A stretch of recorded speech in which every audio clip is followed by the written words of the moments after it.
What is up? Thank you for coming to my channel, Prison POV. Shout out to the joiners, shout out to the point of view crew, and shout out to everybody that got involved in this viewer's choice video. I could not do it without you guys. You know what's up? I go to the community tab, ask you guys for questions, comments, concerns. You never leave me hanging. You never leave me dangling. You come through every time with the bomb questions. Couldn't do this video without you, crew. So let's get into it. By the way, I'm doing this before work. As soon as I finish, I have to skedaddle to work. Might even run a tad bit late. But I recorded this last night, dude, and it's just only the best for you guys, man. I was unhappy with how it turned out. I mean, I stutter sometimes and mix up some of my words, but I did it too much last night. It was like rushed. I ain't gonna rush the video for you guys and take my time. So, be that as it may, let's kick it off. Just 63 cents a day. And by the way, great name. And great question. He said, who was the most evil person you ever came across? Man, very good question. And when I read it, I was like, I want to answer that, and I'm going to have to answer it to the best of my ability. And I'm going to have to say, the most evil person I came across is one of the homeboys. A dude I have a lot of love for. A dude who's actually unalive. So I'm going to say some things about him right now, and he's not even around to defend himself and say, yes, I did that, or no, I didn't. But that's not the point. The point is the question. Who's the most evil person I ever encountered? And I'm going to say, look, this dude may not be evil per se, but definitely got a hardcore mean streak. And that's the homeboy Reckless. That dude was off the hook. I remember when I first met him, him and his old lady lived down the street from us in Rexon. And hopefully, if you know anything about this, hopefully you don't, but when you inject methamphetamine, it has to go in the vein. You cannot go in a muscle. You cannot miss the vein. If you do, it's called a miss, and it's very, very, very, very painful. Heroin, some drugs you can go in the muscle. Methamphetamine, no. Bro, it'll boil up and it'll turn into a big abscess. He used to, purposely, he would have syringes full of meth just laying around, and if his girlfriend pissed him off, he'd pick one up and just muscle her, just inject it into her shoulder, into her back. She'd have all these gnarly big boils and stuff, like hardcore, bro, like torture, brother. Off the hook. And then this situation he did, a mean streak that he pulled, could have caused a lot of trouble. Because there's a homeboy, Scuzz. He's unalive as well. Rest in peace, Scuzz. He's a white dude, but he runs with Southsiders. And he has a lot of juice, and he's old, and he's had a gang of time. Reckless decides to rob him. Scuzz is living in my house. He went and snatched up this dude named Kris. Hey, Kris, I demand if you tell me where Scuzz is at, because Reckless knew Scuzz had the bag. He went and found him, and he walked in, and this is an old dude. He could have said, look, I'm here. You take everything you have. Sit down and shut up. But instead, he walks in and nails him with the cattle prod. Just for a mean streak, bro. We're talking about an old man with a heart problem already. And dude, it caused a lot of problems to the point where Reckless is crimey. The dude he took over there with him to do that robbery got caught for something else, a very small little minor crime, and took a big sentence. Took like basically 5 years for like doing nothing wrong really, just to get the hell out of county jail and get upstate, because he knew in county jail that people were tripping like, whoa, are you the dude that went with Reckless to rob Scuzz? They were putting two and two together. They're probably going to get that ass, homeboy. It was out of line. Hit that old man with a cattle prod. Straight mean streak. What for? Then not only that, Reckless and I had a mutual friend. This girl named Stacy. She's a friend of mine. She also is unalive. Man, rest in peace to a lot of people. Bro, the game is nothing nice. Stacy, a friend of mine, was dating Reckless. They're driving to Las Vegas, and she's writing me a letter because I'm in jail. It's like, hey, Splinter, what's up? And he catches her, and he finds her writing a letter to me. Gets disrespected. Like, I cannot believe you're writing one of the homeboys, and you're with me. And he had a homeboy with them, and he pulled over in the desert on the way to Vegas, started digging a hole, and was going to just bury Stacy and leave her there for writing me. And she's writing me this letter. Oh, crap. He caught me writing you. We're pulled over now. He's digging a hole. I don't know what's going to happen. But, hey, she made it out. She must have just used to get the gab. She's able to even get that letter off to me. I read it, and I was like, man. So maybe Reckless, rest in peace, not evil, but dude had a serious mean streak, bro. Like, big time. Hey, James Fall. He had some good questions, man. He said, what's the biggest score in prison on the streets? And I had good stories for those, but then I realized, you know what, I already touched on those stories. I don't want to, the biggest score, maybe not money-wise, on the streets is when I got that Takamine. I told you guys I took an empty guitar case in the Guitar Center, and then played it off, took a $1,200 guitar off the wall, played it, put it in my empty guitar case, walked out. Bro, that was bomb. That had my heart beating. I was like, ugh, I didn't think I was going to be able to pull it off. And then in prison, the biggest score, I told you guys this also, I bought like a baggie. Some dude, my neighbor, a black dude, came and said, hey, my homeboy on another yard scored a big old bag of that Garaga. He gave me the wrapper that was around it. I could sell it to you for a jar of coffee. So I bought it sight unseen. I was like, all right, gave him a jar of coffee. waited for him to go to school, and then bring the wrapper back to me.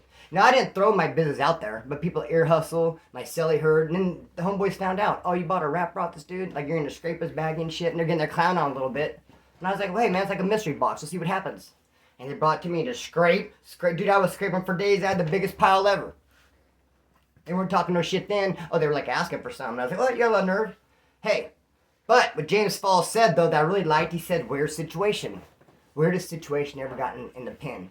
And bro, I think I brought this up in a video before. I didn't elaborate. I remember mentally I was telling myself I want to bring that story up again, elaborate on it more, which I probably can't even do now, but I can bring it up and say, dude, I remember the weirdest experience is when I was at Mule Creek. Like a Twilight Zone type situation. Because these two brothers from Cocoa County, they were twins. They looked nothing alike. And there was another two brothers from Cocoa County that looked exactly alike. Identical, but they were not twins. And one day somebody came to me and said, Splinter, you know those twins from Cocoa County? And I was like, yeah. He's like, dude, go tell them something very important. It's so important I don't even want to put it down on paper. You need to give them a one-time verbal. Tell them this. Tell them not to tell anybody. And Splinter, you don't tell anybody else. It's very important. Just go tell the twins from Cocoa County what I'm about to tell you. So I went and found those dudes that are identical. I said, hey, I can tell you guys something. And when I told them, they're like, I could tell by their reaction, I told the wrong people. But I was like, wait a minute. And as it turns out, no, those aren't the twins. Even though they look identical, he was talking about these two dudes over here that look nothing alike. Bro, so that was like, blah. You mean to tell me, like, oh my gosh. So, bro, that tripped me out. That was very weird. I did end up getting in trouble. I had burpees all week long, and it was like a big old mess. I almost got some hands put on me over it. But, I mean, bro, they had to sympathize with the bind I was in. That you told me the twins, these dudes are identical. How can they not be twins? That was a weird situation. I'd actually like to get into it more in another video. CB, CB, shout out to CB, his question is this. Has there ever been a time you felt another race was in the right and a wood was in the wrong, but you sided with the wood? A gang of times. Because the rule is the homeboys are always right. Wrong, right, or indifferent. It does not matter. You're never going to side with another race or another town or anybody against your homeboy, even if they're wrong. But trip on this. I had a situation. I had a celly. He was a wood. He was in county jail. He was from Bakersfield. He was a younger dude. He'd done some time. He knew what time it was. He should not have made this mistake that he made. Black dudes next to us came up missing a bag of coffee. Because somebody owed him. What they'll do is they'll put it by your door. We had day room. Someone's like, hey, I got your stuff. Put the store by his door. And some bad coffee came out missing. So now he's like telling the whole pod, hey, I'm missing bad coffee. And everyone's like, oh, I ain't seen it. Went in my cell. He's like, hey, bro, I got that bad coffee. Showed it to me. I was like, dude, what? I don't know if he thought I'd be happy or pleased. I was like, bro, we're not thieves, homeboy. We're not no sneak thieves. We don't get down like that. I was like, I'm going to give it back. But trip on this. I'm going to discipline you. I'm going to beat your ass for taking that coffee. But shh, don't make a sound because I don't want anybody to hear you being disciplined. Because then I don't want to have to tell them you took the coffee. So just take this quietly. Let me discipline you quietly. And then I'm going to figure out how to get that coffee back to him. So I'm going to beat your ass, but let's be quiet about it. So I guess I made him nervous when I said that. He went to pill line and snuck out. No one even seen him sneak out. They'll open the door, they'll pull the pills up, and they'll give people pills. You can get Pepto-Bismol, Mylanta, whatever the case may be. He went up there, talked to the nurse, and slid out. No one even knew. Until they start looking for him. Hey, where's so-and-so? Oh, he's not here. Like, damn, he snuck out. He slid out. Like, damn, maybe he's the one that took the coffee. And then you start feeling guilty conscience and it causes him to leave. Let's search his stuff. I'm like, oh, damn. So now everyone's coming to my cell, and I did not get a chance to get rid of that coffee yet. And they're wanting to go through his stuff, and bam, they find the coffee. Whoops, here it is. And it's like, wait a minute, Splinter. Did you know anything about this? Which I absolutely did not. And the funny thing about it, too, I slept on the bottom bunk, and the coffee was actually under my mattress because I'd taken it from him. So I picked up my mattress. Here it is. He must have put it under my mattress. Well, more to the story. Maybe we can get into it later. But definitely, CB, take the homeboys' sides every time. Wilson! There's a saying. Shout out to Wilson. He said this. There's a saying. No act of kindness goes unpunished. Was there an act of kindness that caused even more problems? Definitely. I had this celly once, an older Southsider. He had a gang of Jews. Everyone respected him. In fact, they called him Theo, or Tio. For uncle, Spanish uncle, hey, Theo. So it sounded like to me, hey, Theo, whatever the heck it was. Hey, Theo. Everyone called him uncle. He loved this dude so much. But he was a freaking, bro, he was a J-Cat, and he was an asshole to live with, homeboy. He was nothing nice. When we first sold up, he's like, hey, buy a 50 of black. Buy some Gattaca, 50, split it with me. I can get that 50 papers from the homeboy next door. I was like, all right. So he shot a kite, he got the 50 paper over, mixed it up, and did the whole thing right in front of me. And I was like, dude, you just did it all. I go, I'm not paying for that. He's like, yeah, you are. You already said you'd pay for it. Bro, you're not going to freaking bully me and pressure me into paying for your stuff. We get a bag and you do it all. So every once in a while I'd be like, hey, you still got to cover that 50. I'm like, I'm not doing it. Then one time he tells me, hey, bro, no, I asked him, let me use your phone card. They have phone cards, like $20 phone cards. I just need to make a phone call real quick. I just made a phone call. Used maybe 2, 3, maybe 4 minutes. He tried coming at me later like, dude, you used my whole card. You used like $17 on my card. You owe me another $20 card. Caused all this drama, and I was like, oh, damn well I didn't use that much time.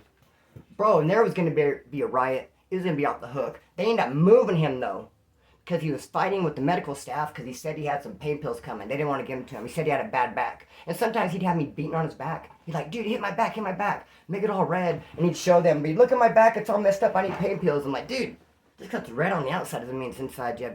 I don't know, dog, just blah. J-Cat, homeboy. Can't be nice to that, dude. Twist it around on you, cause more problems. Or the time I had a flat screen TV. I had a flat screen TV that I bought to pay somebody a debt. They were no longer there, so I got stuck with this flat screen. I already had a TV. I didn't need an extra TV. The Southsider dude's like, hey, let me buy it off you, but I don't have the money now. I'll pay you like in a couple of weeks. And we shook on it. And I was like, all right. He's like, I'll pay you when I get my visit. My people come to visit me and I'll pay you then. And I was like, okay. They came for his visit. After the visit, he's like, hey, Splinter, my bad. I'm not going to be able to pay you. Can you give me a couple more weeks? I was like, all right, we shook on it. Then later I told my homeboys, I was like, nah, he wanted a couple more weeks, which I didn't mind. But my homeboy's like, nah, hell no, dog. You already gave him enough time to pay. Don't give him no more. Go take the TV back. I was like, well, I shook on it. I gave him more time. They said, well, you shook on it. He'd pay you the original date, too. And they brought up a good point. Like, hey, homeboy up in the top tier over there in the corner has been down 15 years. Don't even have a TV. If nothing else, take the flat screen back from doing. Let the wood use it. And I was like, yeah. So I told him I need my TV back, man. No, we shook on it. Give me more time. I was like, well, we shook on it. He'd pay me the original date, too. And he's like, all right, well, let me get at you, Splinter. And they came smashing down, 3 dudes in my cell. Kind of surprised me. My door's open, his day room. I was like fiddling around with something, and they kind of came pushed up on me. Hey, Splinter, what's up with that TV? And then Buck, the baddest wood I ever met from Purdue, we'll do a video on him soon, came smashing in. He's like, well, what's up? Is there a problem? And he stuttered real bad, especially when he got mad. He's like, whoa, what's going on? What's going on here? And everyone's like, whoa. And he shut the door, shut all 5 of us in there. Now we're locked in the cell, 2 woods and 3 Southsiders. They're tripping on this TV. We're tripping on them, tripping on this TV. And I had a stiletto under my mattress. Almost stuttered, mattress. And Buck said, grab that piece, Splinter. And I grabbed it, bro. And they're like, oh, it's all good. Gave him the TV back, and yeah. So that was a trip, homeboy, trying to be nice to somebody, and they're trying to bully me for some extra time. Charlie Holmes. Jay Bird says something about jail or prison that isn't as bad as people think. Dude, the time. Here's a secret no one tells you. Time actually goes really, really fast. If you do time and don't let time do you, bro, it's going to go quick. Maybe not if you're a lifer. Maybe not if you got 15 years or something. But, bro, and you never look ahead. You don't look like it's in March and like, okay, I'm thinking about June. No, you just do your day. And what it is, here's the secret to doing time. Every day is the exact same. You eat breakfast the exact same time. Play pinochle the exact same time. Work out the exact same time. Write your letters every day the exact same time. Mail calls the exact same time. All your foods are exact same time. You do everything exact same time every single day, and you can't tell one day from apart. Is this Monday or Thursday? Who can tell? It's always the same. And dude, when you get on a little thing like that, bro, your time just flies. Next thing you know, just wham. And then trip on this, bro. Imagine being happy about getting 4 years with half. Because the last case I fought, they wanted bad to give me a strike. 4 years and 85%. I said, no, I do not want to strike. I don't want to do 4 with 85. I'll do 4 with half. That's it. They're like, no. The deal on the table is 4 at 85 with the strike. I'm saying, no. Pick 12 jurors, and you're going to give it to me the hard way. I'm not going to roll over and let you give it to me with no baseline. Heck no. Pick 12 jurors. So then finally they came at me at readiness and said, okay, 4 with half. Bro, I was jumping up and down. I was so happy. Yes, 4 with half. Imagine being happy getting 4 years with half. But I was. Because what's the alternative? So, bro, something isn't as bad as it's the time itself. It really isn't that bad. Once you lock in and let it start flying. Homeboy. Enigma, IRL. Have you had anyone... Enigma, IRL. Have you had any more correspondence from Nick? And what did the fellas think about your channel? I have not had any correspondence from Nick. Here's the way I get down. Here's how I do it. I do 1-for-1s. If I write you a letter, you're going to have to write me back. You're going to have to write me back, bro. I'm not going to just smash all kinds of letters out without hearing from you. And I wrote Nick. and sent him a package, and he wrote me back. And long story short, I quit hearing from him. He fell off. So I was like, well, I don't know what's up. And it got a little bit weird because I wrote him a letter, and it was a good letter. And towards the end, I said, bro, I got a real important question I'm going to have to ask you. And that tricked him out because he wrote me back like, what do you mean? What do you mean you have the question you have to ask me? It made things kind of weird. And I wrote him, and I didn't hear from him no more. So I was like, I don't know, he's tripping or what? I don't know what's going on with him. But then one of his cellies hit me up. His old cellie. He's like, hey, I'd like to get a hold of Nick. I'd like to get at him. I have some things I have to ask him. So then in the process of him asking me that, I was like, all right. I looked him up. He's in a different prison. When I was talking to him, he's at Ironwood, and now he's at New Delano. So it's possible he lost my address and stuff in the mix. His property got misplaced. So I'm going to go ahead and hit him with a letter. Like, what's up, homeboy? Have not heard from you. The second part of the question is, how do the homeboys feel about your channel? I don't know, bro. I hope they like it. Some of them know about it. I see some around town. Southsider homeboys in Woods. What's up, Splinter? We like the videos. I'm in touch with some homeboys. Some of them don't know. I seen a high-power homeboy the other day. It was on the tip of my tongue to tell him. I was going to be, hey, I do these videos, Prison POV on YouTube, just to get his response. I don't know, man. I don't know how they feel about it. I know like 10 years ago, back in the day, it would have been all bad. I'd get in trouble for it. Dude, times have changed. Things are different. I think if I was to go into County Chad, I'd be fine. If I was going to Wasco Reception, it'd be a wobbler. If I was to go to Mainline, I'd probably have some tough questions to answer. But dude, I don't know how they feel. I mean, I hope they're cool with it. Some of them who know about it are cool.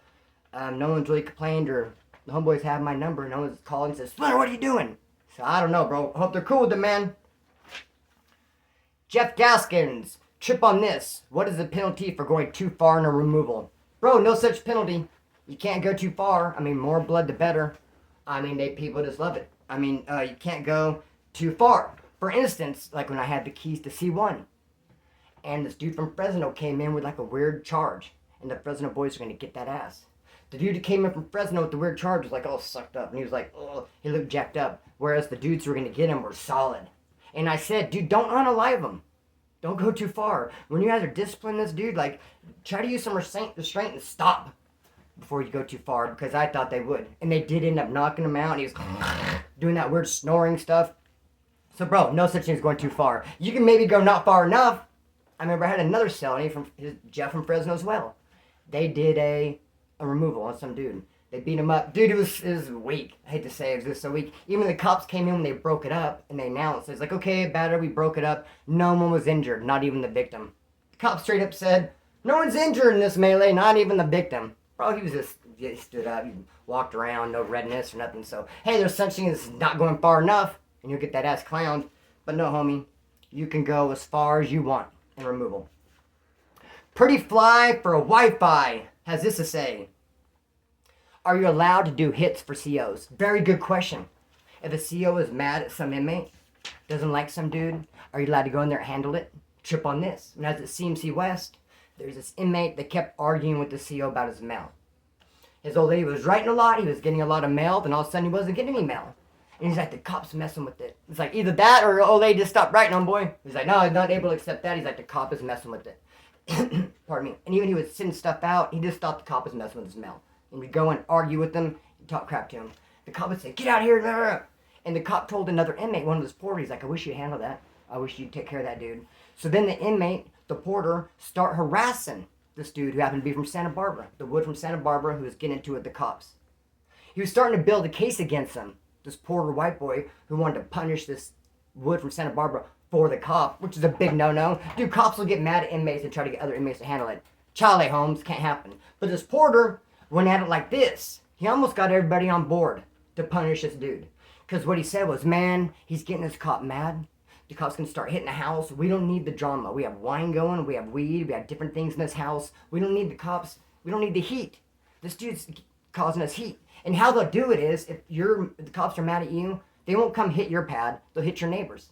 And the dude from Santa Barbara, the Wood, had a Southsider neighbor and a black neighbor. And the cop was going to hit both those houses and take their shit. See what I mean? A cop gets mad at you, they'll leave your stuff alone, they'll message your neighbors. So your neighbor's like, oh man, you got my house hit. You got my stuff taken. So that's what the cop was doing. So this inmate was going around like, dude, this dude from Santa Barbara is going to get us in a wreck, bro. He's going to get all the races' houses hit. He's getting the cops mad. He's bringing us heat. And everyone's like, oh yeah, he is messing up. You should leave the cop alone. But then in the TV room, he pushed up on him and grabbed him and pushed him against the wall and like, tried to square off with him. And everyone jumped up like, wait, no, dude, you're going too far. We hear you by saying, dude, we can't allow him to cause us heat with the cops. But dude, as far as you putting hands on him and fighting him, like, don't do that to the cop again.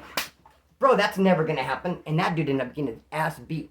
So see, it was cool at first when he's building the case, stirring the pot, getting everybody mad at that dude from Santa Barbara until he tried to put hands on him. And everyone's like, oh, hell no, bro. You're not gonna let that cop use your fist as an extension of his own. Dog, that dude ended up getting smashed out, bro. And the cop even saw it and heard it and didn't even come out. Imagine that. He knew that this inmate was probably getting his ass beat for helping him, but the cop didn't care. Bro, no loyalty. Okay, so with that being said, and I'm going to turn that into more of a video. We're going to talk on inmates doing stuff for cops. That's going to be a video soon. John and Lori Mayberry. Talk about our shared hatred of Mondays. Maybe on the streets, Mondays suck ass because you got 5 days worth of work. But bro, in prison and county jail, Monday is the best day of the week.